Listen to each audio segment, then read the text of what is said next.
Uma conversa com Deus. É sobre isso que eu quero falar hoje. Mas primeiro, olá para todos vocês. Compartilhe esse vídeo com muita gente. Me siga nesse canal e, claro, você precisa também ampliar o seu conhecimento através de cada um dos vídeos que eu tenho gravado aqui. O tema hoje, então, uma conversa com Deus. A Bíblia fala que Elias, ele teve um momento muito difícil na vida dele e ele se esconde numa caverna. Isso está sendo contado em 1 Reis 19, no versículo 11. E a perspectiva é que ele está agora passando por um momento difícil, decisivo. Ele precisa entender qual é o propósito que Deus tem na vida dele. E de repente diz a palavra que começa um vento que fendia os montes, despedaçava as penhas diante do Senhor, porém o Senhor não estava no vento. Você percebe que de repente um sinal diferente acontece e ele pensa, Deus está nesse lugar, Deus está nesse vento que está vindo em minha direção. Deus não estava no vento. Depois vem um terremoto e ele começa a perceber o seguinte, que quem sabe é Deus falando comigo. Você, quando tem uma decisão a tomar, você quer ouvir Deus falar com você, os sinais externos, às vezes, eles se movem, E você pensa, é aqui que Deus está. É nessa situação da minha vida que Deus está. Deus não estava no terremoto. E a Bíblia diz, olhando aqui o texto, que depois do terremoto, um fogo. Ah, agora sim, Um fogo. Mas diz a Bíblia, mas o Senhor não estava no fogo. Acredite. Aliás, você começa a perceber o seguinte, onde que Deus está? Uma conversa com Deus é você perceber, através dos sinais, através de uma palavra que alguém ministrou, de umas circunstâncias, onde Deus está nessa situação. Aí diz a Bíblia que ele não estava no fogo, mas depois do fogo, um cício tranquilo, ou seja, uma brisa suave. Ouvindo Elias, envolveu o rosto no seu manto e saindo, pôs-se à entrada da caverna. Eis que lhe veio uma voz e lhe disse, que fazes aqui, Elias? Olha que coisa tremenda. Deus não estava no vento forte, Deus não estava no terremoto, Deus não estava no fogo, mas Deus estava numa brisa suave.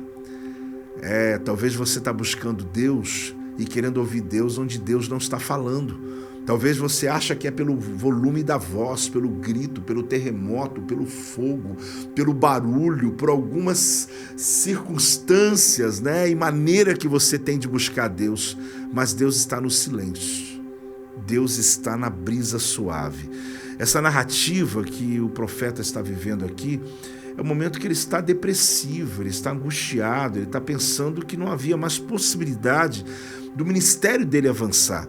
É interessante que eu coloco aqui uma questão que, de repente, a voz do Senhor, ela aparece onde ele nem imagina, porque ele está numa caverna.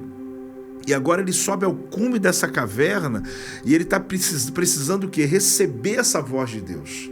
Mas no vento, o Senhor não está. E de repente ele espera, a expectativa de que Deus ia falar com ele. Deus não estava ali, Deus não estava no terremoto, Deus não estava no fogo, mas onde Deus estava, enfim, na brisa suave. E Deus falou com ele. Às vezes nós temos a expectativa de que Deus vai falar com a gente na agitação do nosso coração. Olha aqui para mim.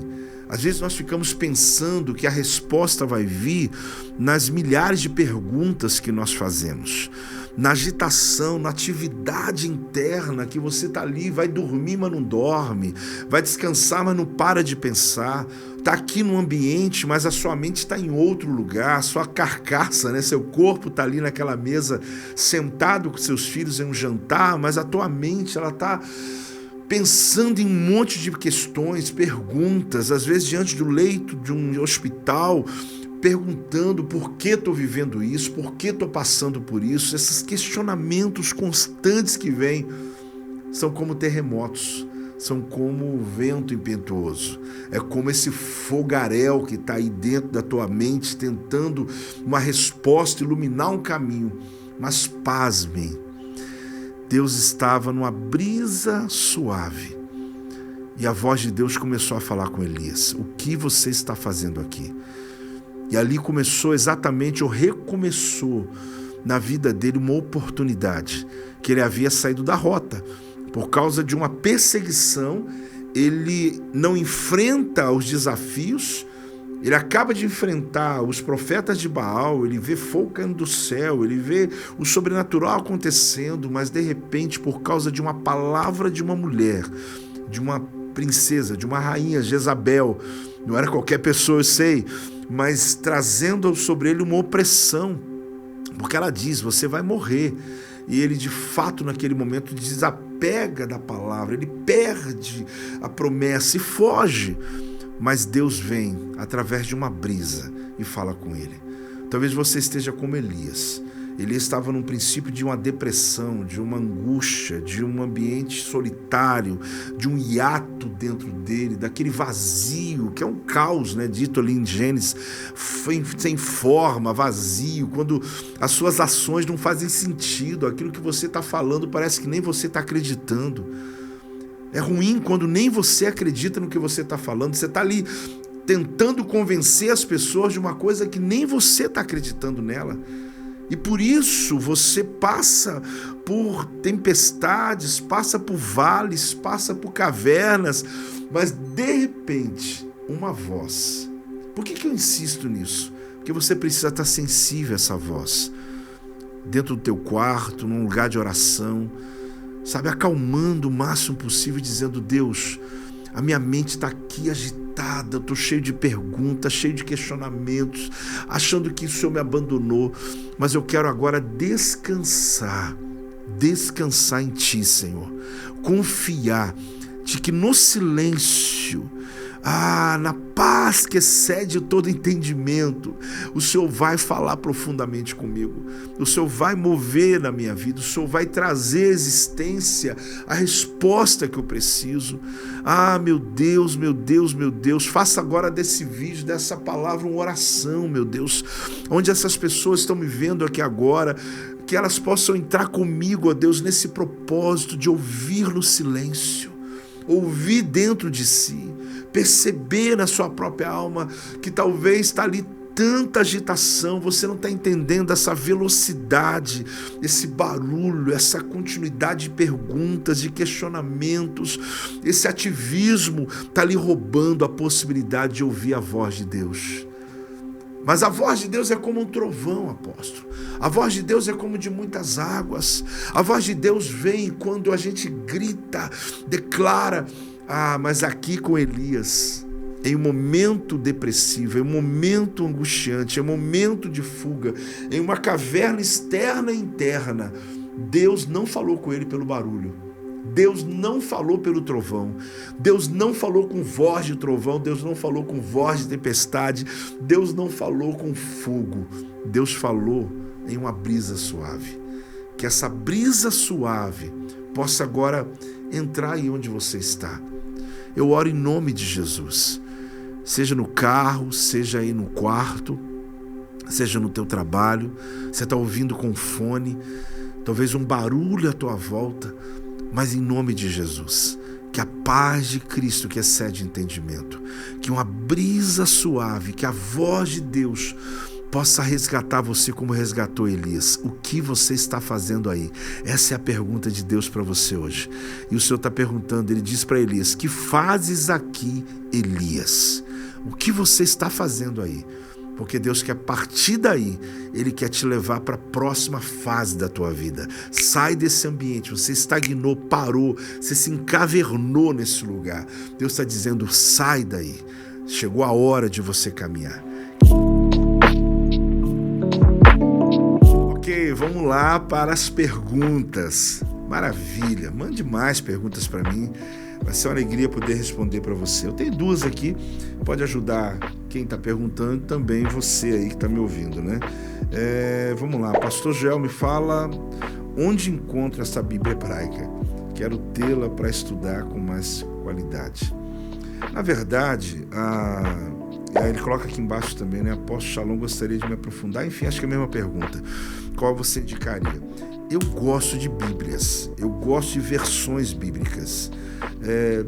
tem várias, né? E gosto de olhar um texto com a perspectiva, porque a que eu uso para pregar, o que eu uso para minha leitura é a Revista e Atualizada. Agora, a Bíblia Hebraica você pode encontrar na editora Sefer, tanto a Bíblia Hebraica como outros materiais. Aliás, a editora Sefer você vai encontrar só a Torá. Você vai encontrar, você vai editar. É porque, na verdade, eu estou aqui te respondendo, mas a compradora de livros lá em casa é a Apóstola, né? De livros de Bíblia. Mas você colocando ali na busca você vai encontrar. Mas o que eu quero falar não é só sobre a Bíblia hebraica em si. Tem a tua Torá também. Na editora Sefer você vai encontrar comentários também muito interessantes que vai dar a você essa visão do Antigo Testamento. Mas eu gosto de duas coisas que eu invisto muito. Se eu vejo, eu compro. Uma versão bíblica diferente, seja qual for, eu me exponho lá, dar uma olhada. Algumas eu gosto, outras menos.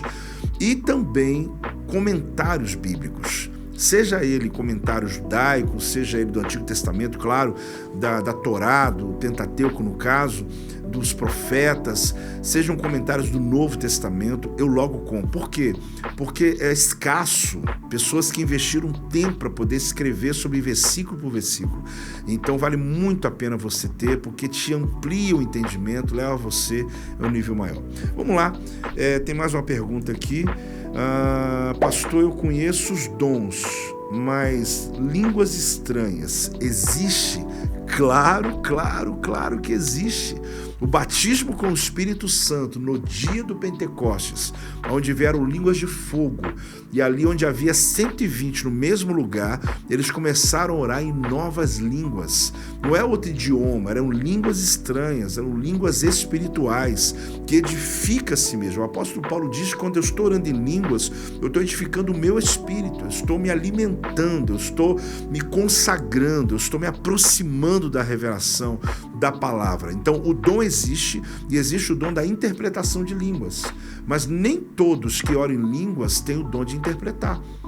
Existe o dom da interpretação, que uma pessoa pode não só orar e ela mesmo trazer a profecia, a interpretação, como também ela pode, ouvindo ou orando em línguas, e ela interpretar. É algo lindo.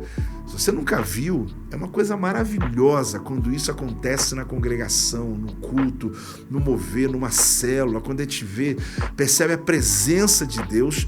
Então, os dons espirituais, eles estão aí, prontos para serem usados pela igreja. Uma das maiores angústias que eu tenho é ver pessoas com seus dons sem serem usados. Pessoas que receberam uma dádiva de Deus, porque todo crente tem um dom. Todo crente tem um dom. E nesse dom latente que ele tem, que às vezes ele tem outros dons, mas o que é mais latente é o que vai dar a ele os resultados ministeriais.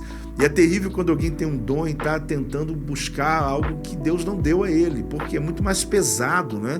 Ele tem mais dificuldade de se mover. Seja alguém que tem um dom de mestre, palavra de conhecimento, palavra de sabedoria, dom de línguas estranhas, interpretação, profecia, visão aberta, né? Dom do serviço, dom da misericórdia, seja qualquer um desses dons e outros que eu não citei aqui agora, é a coisa mais linda que tem ver alguém se movendo nos dons proféticos. Então vamos lá, tem sim, existe sim, e pode buscar esse dom que você vai alcançar. Orar na presença do Senhor em línguas é o que edifica e lhe faz crescer. Vamos lá, Deus abençoe você.